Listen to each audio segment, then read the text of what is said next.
NMKBH talk. My dog Tyus with me again, and today we gonna build off of what we finished last time off. Last time we started talking about David's life and just the preparation for him to be the great king that he ended up being. So now we gonna talk about the first big thing he did.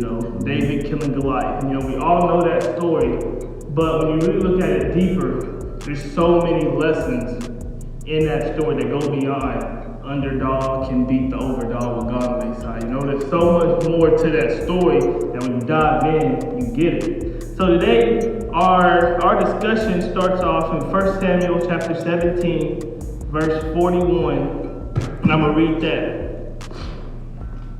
Goliath walked out toward David with his shield bearer ahead of him, sneering in contempt at his ruddy-faced boy.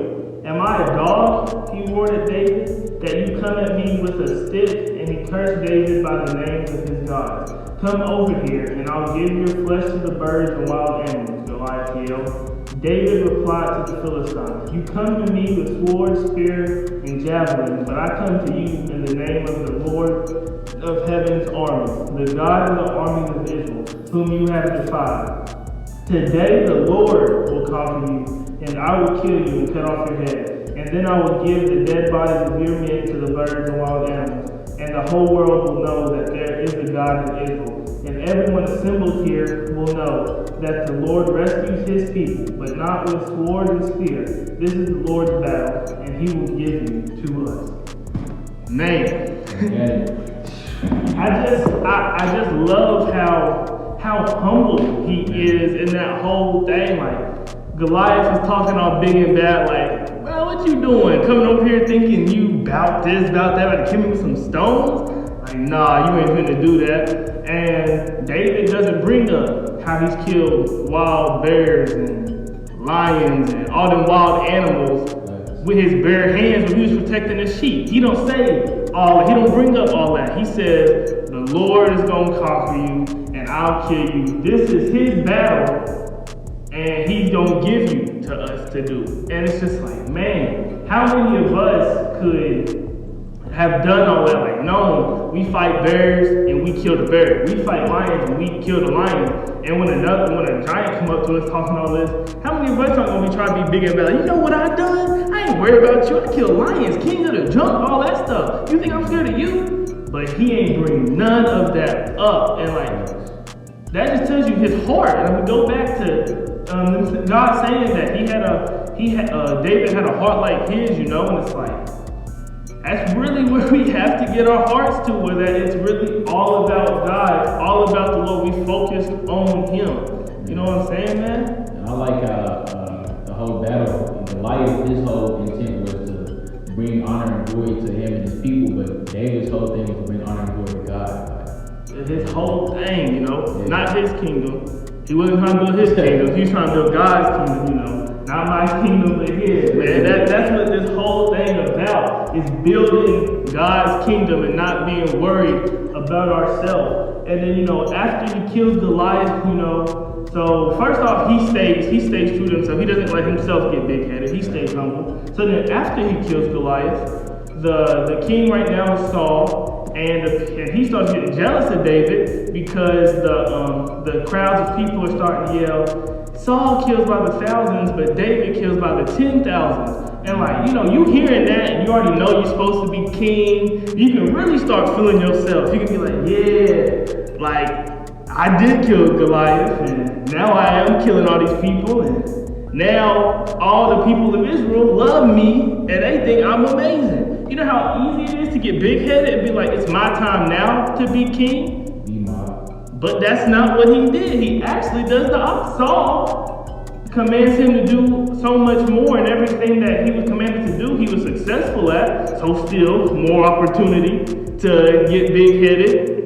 But he didn't. He stayed doing what God told him to do and to be under Saul. The whole journey and all that stuff, he stayed under Saul when it's human nature to be man, why am I taking orders from this guy?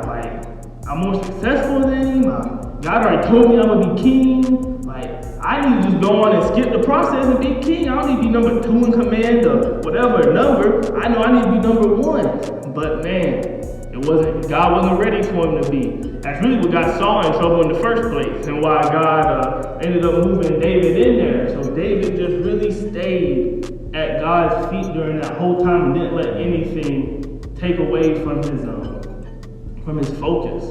I like the whole journey. I like his confidence in God and his plan. Like even with Goliath, his confidence that God would bring him in to stay in the whole path, like and be confident, like this is God's plan. It's gonna work out. 'Cause He's over everything. You know what I'm saying? And that's just what we gotta get to. Like we be like, oh, God is over everything, so I have nothing to worry about. Like he had no worries through this whole thing. Like, he knew where God was taking him, and he just had to follow it. Man. And like reading it, I guess it can sound easy. It can sound like, yeah, if God tells me I'm gonna be king, then of course I'm gonna follow his direction, everything he tells me to do.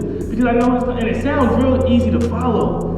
But it's not easy when you're actually in that position. And that makes me think of another guy in the Bible, and Samson, you know. He was told, his parents was told when he was born to never cut his hair, to not let him drink alcohol, wine, and all that stuff. He wasn't supposed to touch dead people and all that. Like that's how he was supposed to live. And so growing up, he doesn't cut his hair and stuff. But like, man, he's the strongest dude. He's like, a story about 300 foxes. He like caught them all and killed them. Like he was like that. And unlike David, man, he let it get to his head. He fell in love with a girl named Delilah, and you know, she started asking him, "Yo, what is the source of your strength?" And first off, man, I just gotta know how smart my man Samson was.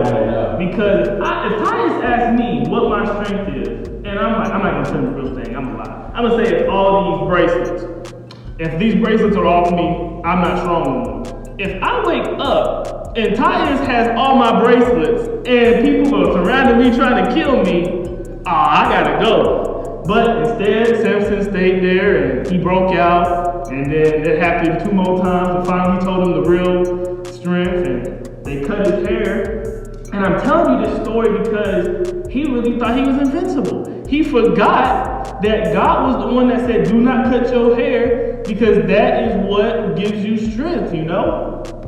So it's not the hair that gives you strength, let me be clear. It's the God telling you to do that, so God will still give you the strength through the hair, you know? But he started feeling himself, and he was like, man, no, I'm Samson, I am strong. So when they cut his hair, he was weak, and they captured him, and they took out his eyes. So he had to be humble, and then eventually he destroys the whole place, and he gets his strength back at the last little party type thing they was having. He pushes down the columns and all that. But it's like we can avoid that if we just be like David and can stay humble through everything, reflecting everything back to Almighty God, you know? It's not about us, like he said, it's not our battle. It's God's battle, and we just fight. He's just choosing us to fight it, which is what an honor to be chosen by God to fight his battles here on earth, you know?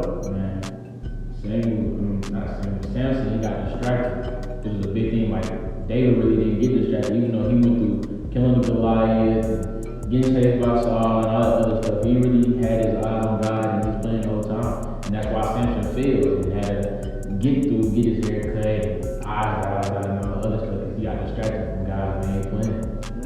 And for us in our lives, that can happen to us all the time. We can get distracted by all these little wins and all these things that are earthly and really doesn't mean anything, but they're distractions. But they're distractions that can get us off track of what God had in meaning for us to get done for his kingdom, you know? For sure. That's deep. And thank you guys. That's another episode of NMKBH Talk. You got any last thing you want to share with the folks? That's about it, bro. Man, well, thank you, dog. I really hope y'all got something out of that. You know, we just gotta limit our distractions and keep our eyes on God and what he has told us to do, you know. man, we love y'all. Thank you guys for tuning in. Y'all see the merch. Make sure you get you some. Enjoy the time with y'all family. And tune in again next week. NMKBH, out.